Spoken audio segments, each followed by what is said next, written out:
I think today the friends of the Syrian people sent a strong and unified message that the Assad regime's escalating violence is an affront to the international community, a threat to regional security, and a grave violation of universal human rights.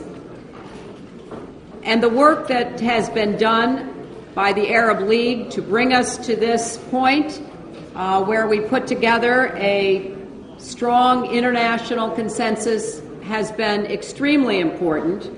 The violence must end and a democratic transition begin. The international community agreed to take a number of concrete steps that will help begin providing humanitarian relief to the Syrian people, increase the pressure on Assad and those around him, and prepare for the democratic transition. I think every one of us would like to see Security Council action.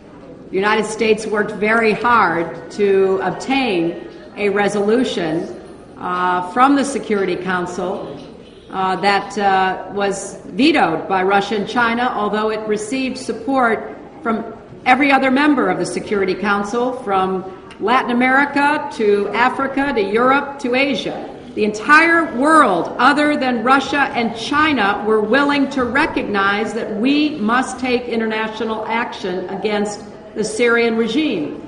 I would be willing to go back to the Security Council again and again and again.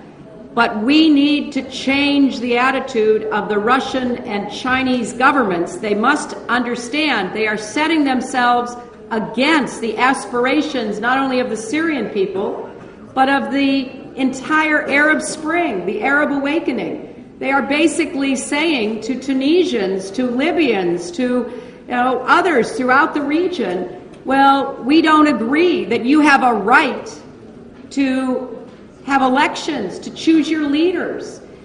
I think that is absolutely contrary to history, and it is not a position that is sustainable. So the sooner the Russians and the Chinese move toward supporting action in the Security Council, the sooner we can get a resolution that would permit us to take the kind of steps that we all know need to be taken. So thank you for asking that, because it's quite distressing to see two permanent members of the Security Council using their veto when people are being murdered, women, children, brave young men, houses are being destroyed. It is just despicable. And I ask, whose side are they on? They are clearly not on the side of the Syrian people, and they need to ask themselves some very hard questions about what that means for them as well as the rest of us.